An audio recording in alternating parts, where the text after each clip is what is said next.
শুধু তাফসীর শোনার জন্য পাগল হলে হবে না, আমল করতে হবে। মাওলানা সৈয়দ সালমান নদভী সাহেব তিনি যে কথাটা বলেছেন, কি দারুণ কথা বলেছেন। তাফসীর শুধু শুনলে হবে না, শুনে এক একজন দায়ী হয়ে যান, আপনারা কোরআনের দাওয়াতকারী হয়ে যান, বাড়ি বাড়ি ডোর টু ডোর চলে যান, মানুষকে বুঝান জাতীয়তাবাদ, পুঁজিবাদ, সমাজবাদ, ধর্মনিরপেক্ষ মতবাদ সকল বাদের পরিণতি বরবাদ, ইসলামের পরিণতি আবাদ। ইসলামের পরিণতি কি? আবাদ। ইসলামের দাওয়াত দেন, কোরআনের দাওয়াত দেন। আল্লাহ রাব্বুল আলামিন বলেন, যারা ঈমান এনেছে আর যারা সৎ কাজ করেছে আমি তাদেরকে অবশ্যই জান্নাত দান করব। সুবহানাল্লাহ। এমন জান্নাত দেব যেই জান্নাতের নিচের থেকে শতত প্রবাহিত নহর প্রবাহিত রয়েছে। এত সুন্দর জান্নাত তারা পাবে। এটা হচ্ছে আল্লাহর ওয়াদা। এটা কার ওয়াদা? সৎকর্ম যদি করেন, ভালো কাজ যদি করেন, আল্লাহ পাক সৎকর্মশীলদের জন্য জান্নাত দিবেন। তারপরে আল্লাহ আবার কি বলছেন শোনেন। আল্লাহ পাক বলেন, সন্দেহ করো না, আমার কথায় কোনো সন্দেহ করো না। ওয়াদাল্লাহি হাক্কান ওয়া মান আসদাকু মিনাল্লাহি কিলা। আল্লাহর ওয়াদা অবশ্যই হক। আল্লাহর চাইতে সত্যবাদী আর কে হতে পারে? কে হতে পারে? আল্লাহর কথাগুলো বিশ্বাস হয় না। ওই যে নির্বাচনের সময় কে একজন কইল, এবার আমাকে পাঠাও, জম্মের খাওয়া খাইবা, রাস্তাগুলো সোনা দিয়ে বানাই দেব, গরুর গাড়ি চাকার মতো জিলাপি বানাই দেবো, খাইতে গিয়ে শীত হয়ে থাকবা। মানুষেরা মহব্বতের ঠেলায় অস্থির। আরে মুসলমান, একটা শাড়িতে ভুলে যায়, একটা লুঙ্গিতে ভুলে যায়, 10টা টাকায় ভুলে যায়। আপনারা মনে কিছু নেবেন না তো? একটা ছাগলও তার দাম হয় 500 টাকা, 1000 টাকা, 2000 টাকা, কিন্তু নির্বাচনের সময় আল্লাহর বান্দাদের দাম যারা ভোট দিতে যায় এই ছাগলের চাইতে কমে যায়। 50 টাকা 100 টাকা বিক্রি হয়ে যায়। আপনারা কিছু মনে নিলেন না তো? রাগ করেন না, আমি দৃষ্টান্ত দেওয়ার জন্য দুঃখিত। এটা হলো বাস্তব, এটা আমাদের সমাজের বাস্তবতা। আমাদেরকে বুঝতে হবে, আমাদেরকে চিনতে হবে কার পিছনে দৌড়ায়। ওটা কি নামাজ পড়ে? ও তো আল্লাহর হক আদায় করে না, মানুষের হক আদায় করবে কিভাবে? ওর নামাজ নাই, ওর চরিত্র নাই, মদ খায়, বউ বর্তায় থাকে না, কিসের নেতা? নেতৃত্ব তো সেই দিতে পারে যার দিন আছে, ইমান আছে, চরিত্র আছে, আল্লাহরে ভয় করে, জবাবদিহির অনুভূতি আছে। কি বলেন, ঠিক কিনা? হযরত ওমর রাদিয়াল্লাহু তাআলা আনহু রাতের আঁধারে ঘুরে বেড়াতেছেন। আমিরুল মুমিনিন নেতা কারে বলে দেখেন, রাতের আঁধারে ঘুরে বেড়াচ্ছেন, কোথায় কি হয় না হয়। মরুভূমির ভিতরে একটা তাঁবুর মধ্যে আলো জ্বলে, কাছে যে বাচ্চাদের কান্না শুনতে পেলেন, গিয়ে দেখছেন মা কি যেন রান্না করে আর বাচ্চারা কাঁদতেছে গভীর রাত্রে। আমিরুল মুমিনিন বলে, মেয়ে লোক, তুমি তো বড় নিষ্ঠুর, এত রাতে রান্না করো কেন? সকাল সকাল রাঁধতে পারো নাই কেন? সন্ধ্যার সময় খাওয়াই দিতে, বাচ্চাগুলি কাঁদতো না। মহিলা বলতেছি, পথিক তুমি কি? তোমার তো আমি চিনি না। আমি এই বাচ্চাগুলি, আমরা কিন্তু মদিনার লোক নই, আমরা মদিনার বাইরের লোক, এই দেশের লোক নাই, বাইরের থেকে এসেছি। মদিনার সরকারের কাছে কিছু পাবো, সাহায্য নেওয়ার জন্য এসেছি, কিন্তু মদিনার খলিফার কাছে এখনো যেতে পারি নাই। আমরা আজকে 3-4 দিন না খাওয়া রয়েছি, ক্ষুধার জ্বালায় বাচ্চারা কান্দে। আমি হাড়িতে কোনো খানা রান্না করি না, বাচ্চাদেরকে সান্ত্বনা দেওয়ার জন্য হাড়ির ভিতরে পানি আর পাথর দিয়ে নাড়াচাড়া করতেছি। আমিরুল মুমিনিন তার পায়ের তলা থেকে যেন মাটি খসে যাচ্ছে, ভয় হয়ে গেল, আল্লাহর ভয় তারই হয়ে গেল তার ভিতরে। বললেন, মা একটু অপেক্ষা করো, দেখে কিছু করতে পারি নাকি। দৌড়ে চলে গেলেন বাড়ি। বৃদ্ধ আসলামকে ডেকে বললেন, বাইতুল মালের দরজা খোলো, বস্তা নিয়ে আসো, আটা ঢুকাও, পেঁয়াজ ঢুকাও, রসুন ঢুকাও, তরি তরকারি ঢুকাও। ঢুকানো হয়ে গেল, বস্তা মুখ বান্ধ। আমিরুল মুমিনিন বলছেন, আসলাম, এই বস্তাটারে এবার আমার মাথায় উঠাইয়া দাও। হযরত আসলাম বলেন, হুজুর, এই বস্তা বহন করার জন্য আমি খাদিম তো হাজির আছি, আপনি নেবেন কেন?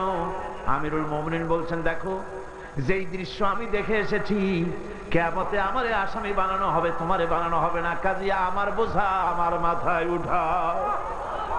আটার বস্তা মাথায় নিয়ে অর্ধেকটা পৃথিবীর প্রেসিডেন্ট আমিরুল মুমিনিন দৌড়াচ্ছেন।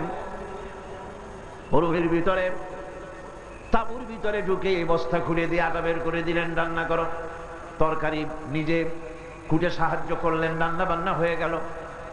এবার হযরত ওমর বাচ্চা দুইটাকে দুই উরুর উপরে নিয়ে রুটি ছিঁড়ে তরকারি মাখায়া খাওয়াতে লাগলেন, আর বললেন মা তুমি খাও।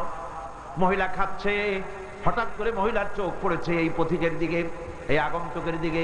তাকায় দেখে লোকটির চোখের পানি দাঁড়িয়ে ভিজে ভিজে পড়ছে।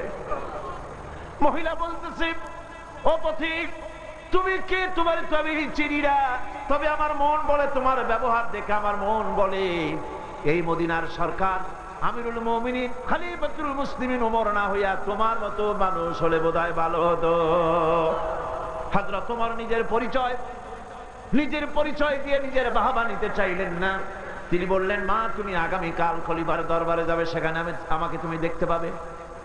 পরের দিন মহিলা কষ্ট করে যখন দরবারে চলে গেছেন, যে দেখেন কি সর্বনাশ, রাত্রিবেলায় যিনি বোঝা বহন করে নিয়েছিলেন তিনিই তো খলিফা। মহিলা কাছে গিয়ে করজোড়ে দাঁড়ায় বলেন, আমিরুল মুমিনিন রাতে আপনি আমার জন্য কষ্ট করেছেন, আমি বিরুদ্ধভাবে আপনার কাছে মাপ চাই, আমারে মাফ করে দেন। হযরত ওমর বলেন, মাপ? উল্টা আমার কাছে মাপ চাইও না, তুমি বলার আগে আমি খোঁজ নিয়ে যে তোমার খাবার পৌঁছাইতে পারি নাই, এই জন্য কিয়ামতের দিন আল্লাহর দরবারে ওমরের আসামির কাতারে দাঁড় করাইও না।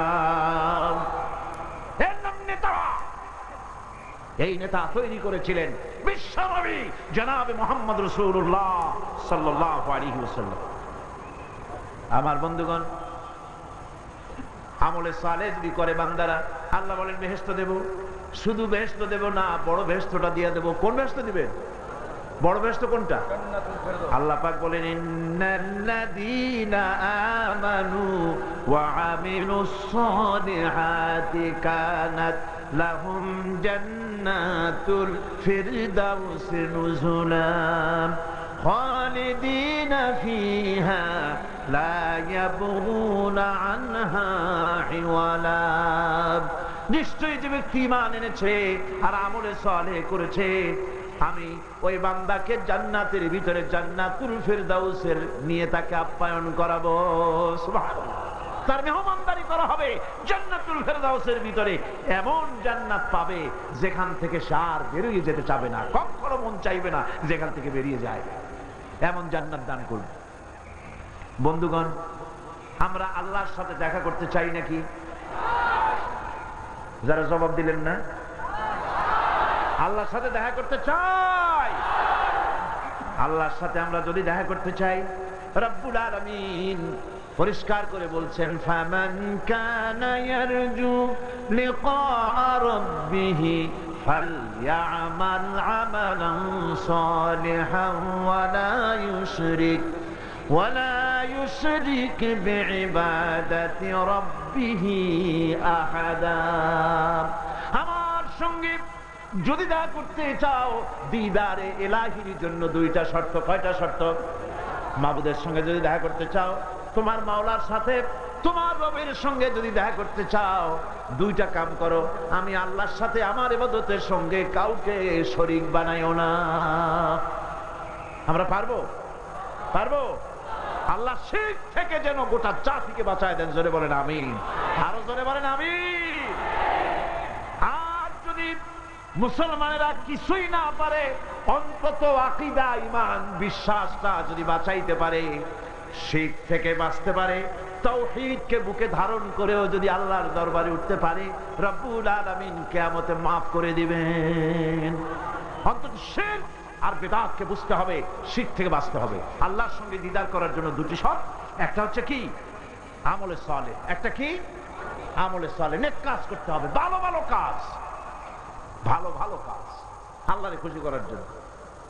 পুকুর বানায় দেন, যেখানে পানি নাই টিউবওয়েল করে দেন, রাস্তা বানায় দেন, পুল বানায় দেন, হসপিটাল বানায় দেন, স্কুল কলেজ মাদ্রাসা বানায় দেন। ভালো ভালো কাজ করেন, রব্বুল আলামিন সমস্ত ভালো কাজের ফায়দা দিবেন।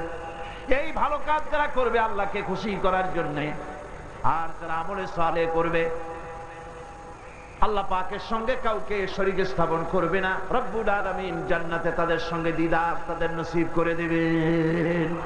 আল্লাহ পাক কিয়ামতের জন্য আমাদেরকে আল্লাহ পাকের সঙ্গে দিদার করা আমাদের নসিব করে দেন। আমরা বলি আমিন, জোরে বলেন আমিন।